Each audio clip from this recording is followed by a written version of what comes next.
that just announced a brand new The Legend of Zelda game.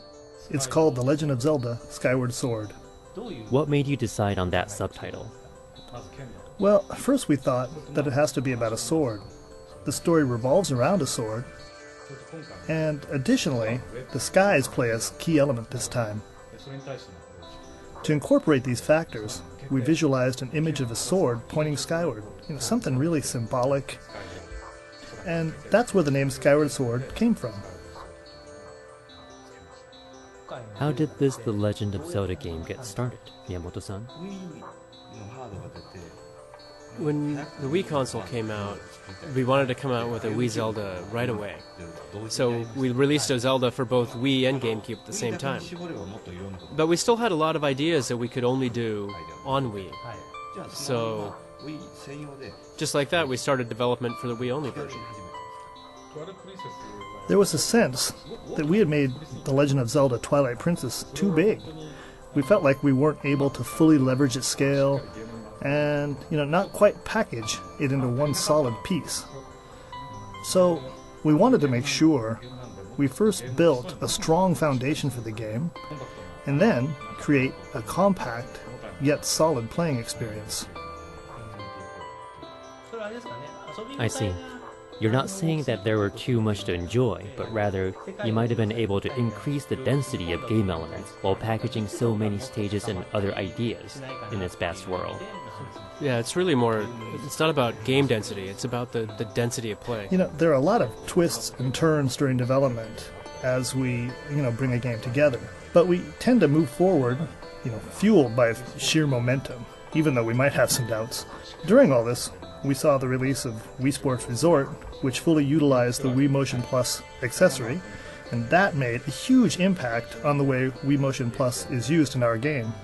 Being able to swing freely and it being fun are completely different things. Yes, that's right. But I wasn't able to figure it out. We did it the freeway, but I didn't feel the effectiveness I was expecting. So, we kept working on it. However, the lack of effectiveness made it so that the foundation, on which this high-density gameplay needs to be built wasn't getting done. So before Wii Sports Resort was finished, I told the staff, we shouldn't do this Wii Motion Plus in The Legend of Zelda Skyward Sword. You told them. For a while, we gave up on the Wii Motion Plus accessory and went ahead without it.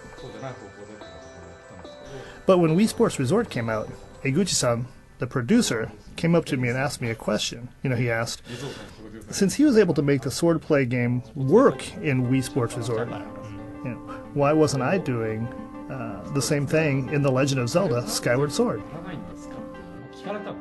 He asked you bluntly. Yes. Very bluntly. Well, I think so.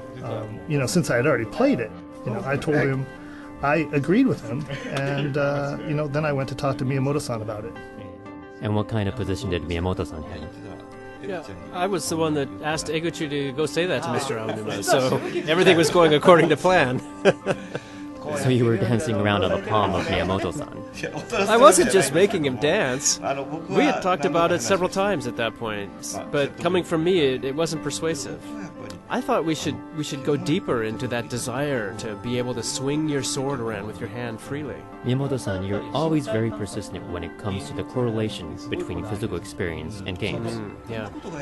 But this is the kind of thing that can only be done on Wii, so I see it as a chance. It's worth the effort. We have to have the confidence that if we do it right, people will see that this way is better. It's a better way to play. So once we decided to focus on the sword, we found it fun. But we also found you want to charge up your sword. We've always had a habit of using the A button to charge, but then that's going to require more button presses in the game. Charging with the A button is standard practice in games. Yeah, we talked about this, and we thought that you have to stop swinging. If you swing, you stop your swing at some point. And if by stopping your swing, you charge your sword, it feels very natural. And we started saying that, pressing a button to charge up, that's just weird. And then it just made sense. With a device like the Wii Motion Plus that can detect such movement, you're able to make the sword charge while you're stopping, just like the real thing. When your team builds it out and can feel it working, that's when you know you're headed in the right direction. When we made The Legend of Zelda Twilight Princess, Miyamoto-san was saying he wanted to have Link raise his sword up high while riding Epona. We tried to make it work, but we weren't able to really make it feel like he was raising his sword, up in the air. Right. That's because we didn't have the Wii Motion Plus accessory. But, from what I just heard just now, I think it's really important to be able to hold the sword still in a fighting stance. Because you're able to do this, you can just go right into the game. When we made Wii Motion Plus, we felt there had to be mouse-like control, too. The Wii has a pointer. Yes, the pointer that you point to the screen. I love the double hook shot that we had in Twilight Princess. I think it's really unique, but after you cling onto a wall and then you aim at the next spot, it takes a while each time. You lose track of the pointer. I wanted to make controls like that feel good, and be able to do things like a 3D mouse. This feature has been decided to be built into the Motion Plus when we designed it, and we made sure we implemented these two features in Zelda as well. The way the pointer works using the Wii Motion Plus is very interesting. Yeah, we've already done, the type of pointing that uses the sensor bar. Even though we've done that before, when we tried this new way, it felt great. But, at the same time, we were used to the old way. So, that back and forth happened for quite some time. But that being said, the term freestyle fits really well with how it works. You can control it any way you like, and it feels like, that part is already finished.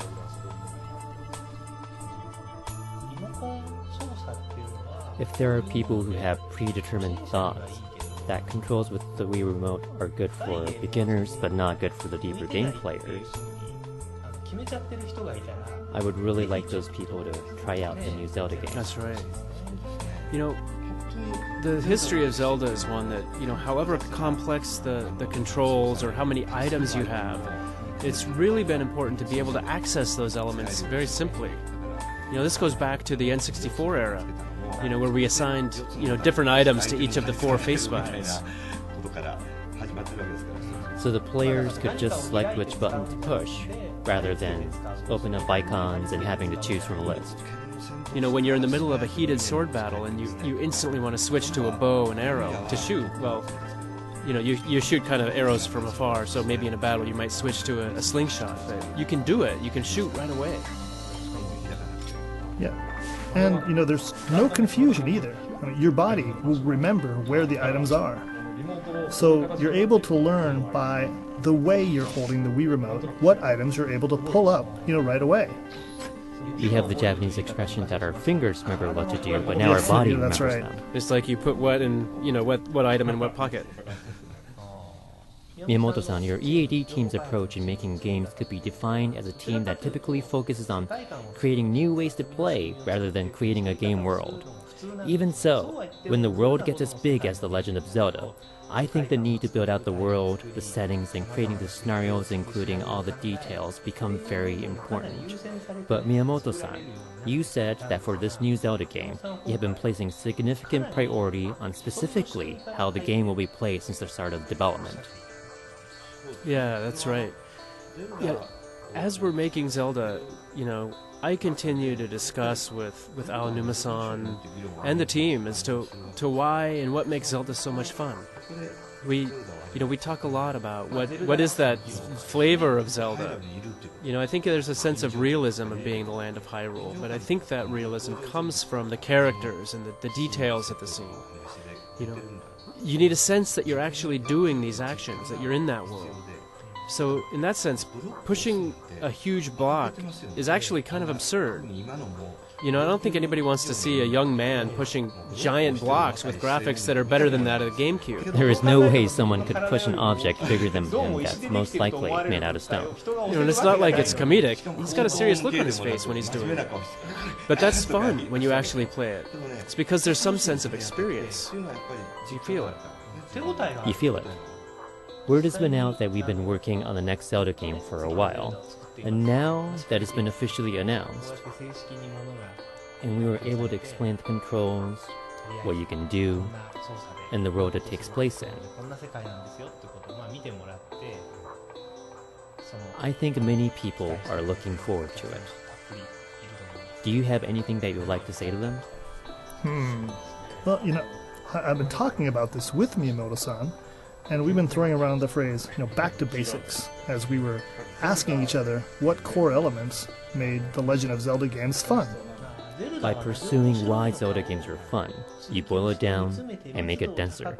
That's what this new game is about, right? Yes, that's right. Yeah, and that's why we need all the things like story and world design, and as we, pull these things together, we add more and more to make sure people can, fully enjoy the game. I feel the process is working. I feel it firsthand that things are coming together nicely.